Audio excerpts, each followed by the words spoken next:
Hello and welcome back to Children's Reading Cove. This is Hamlet, Part 4.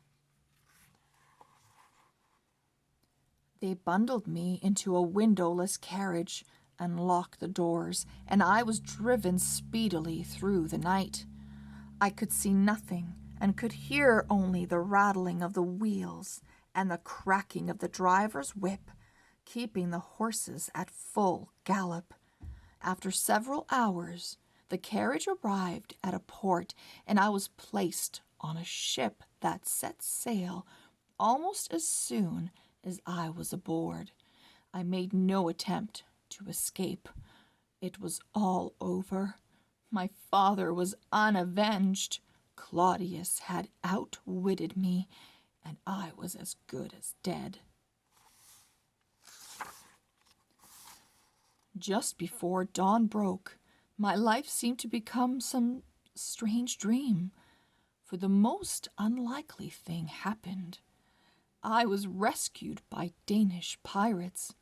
They captured the ship and murdered most of the crew, but when they discovered who I was, panic seized them, fearing that they would be hunted down by the Danish fleet. The pirates sailed back to Denmark and put me ashore at a little fishing village. There I found lodgings and wrote letters to Horatio and to my mother. I told her that I would return to Elsinore and right all the wrongs that had been done, though I did not tell her what those wrongs were. The next day I bought a horse and set off, certain that fate had returned me to Denmark to complete my revenge. There was no more doubt in my mind. Claudius was guilty, and I would make him answer for his crime.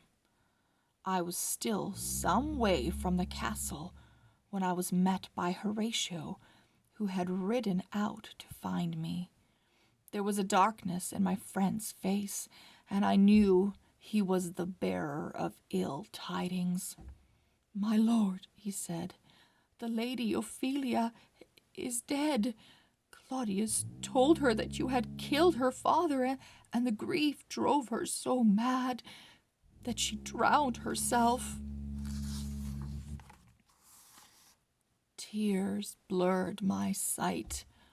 What had I done to my beloved Ophelia? In another time and place, our love might have grown into happiness. Ophelia's brother, Laertes, has sworn to kill you for the deaths of his father and sister, Horatio went on. But Claudius persuaded Laertes to settle his differences with you in a fencing match in front of the whole court. I have seen the king whispering to Laertes in private, and I am sure they are plotting against you. Turn back, my lord. Escape while you can to some place where you will be safe. "No, I must go to Elsinore," I told him. "My destiny awaits me there. We cannot escape our destinies, Horatio. We can only be ready for them, and I am ready."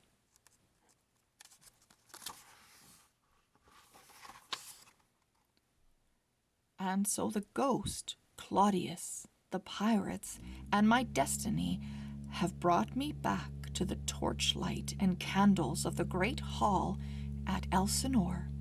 Courtiers and nobles chatter idly and make wagers on the outcome of the duel. There on the royal throne sit my uncle and my mother.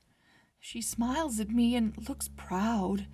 He is anxious and keeps glancing slyly at Laertes.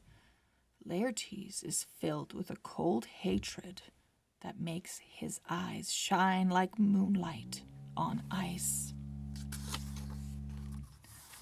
Horatio takes my cloak and hands me a rapier.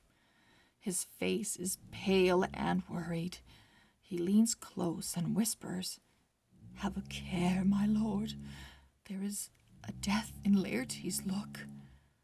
I smile. Death is everywhere in the castle of Elsinore tonight, and I can feel my father's spirit hovering over me. Claudius raises his right arm. "Let the contest begin," he commands. The blades of our rapiers click and squeal. Our shadows, made huge and menacing by the torches, flicker on the walls as we duck and dodge. Laertes is a skilled swordsman, but rage and hate have made him clumsy. He drops his guard to strike at me. I flick my wrist, and the point of my rapier catches his arm. One of the marshals shouts, "A hit! First hit to Prince Hamlet!" Laertes bows, his forehead slick with sweat. "Let us take a cup of wine and catch your breath, my lord," he says. The wine cups are on the table near the thrones. Laertes and I step toward them, and my mother suddenly snatches up one of the cups.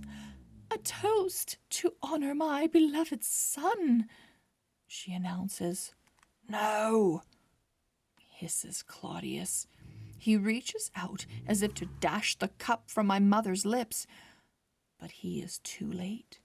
She has drunk the wine down to the dregs. There is just time for me to see a look of horror on Claudius's face, and then, without warning, Laertes wheels around and slashes at me with his sword. I parry the blow, realizing that this is no longer a contest. I am fighting for my life.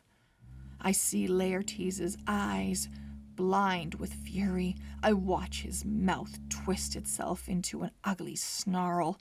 He clutches at me and tries to stab under my arm, but I catch the sword in my left hand, and I wrench it from his grasp. A pain like fire burns against my palm, and my fingers are wet with blood. I step back, throw Laertes my rapier, and take his in my right hand.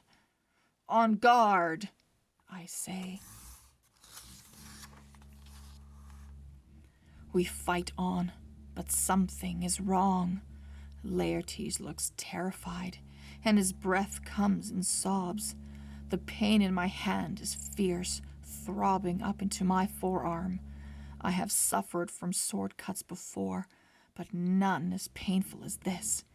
Laertes lunges desperately at me, and the point of my sword scratches through his shirt. A spurt of red stains the whiteness of the linen. Laertes reels back. "We are dead men," he groans. "The king spread poison on the blade, the same poison that he poured into your wine cup."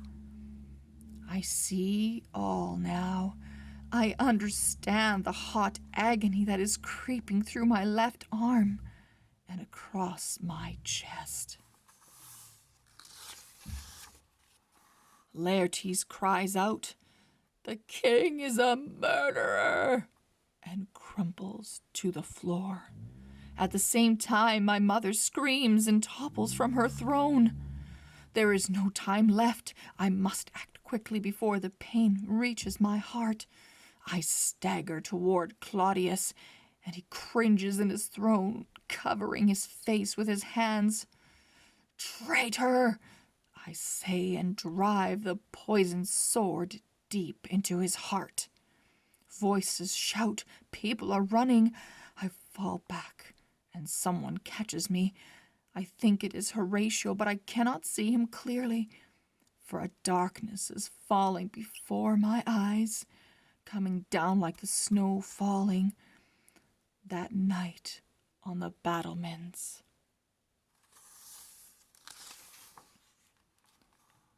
Through the darkness, I seem to see a light, and my father's face, and everything drops away behind me.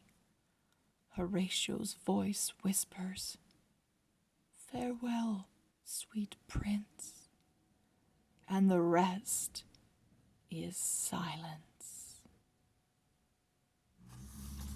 That is the end of Hamlet. Thank you so much for listening. I will see you very, very soon with more Shakespeare. Bye-bye.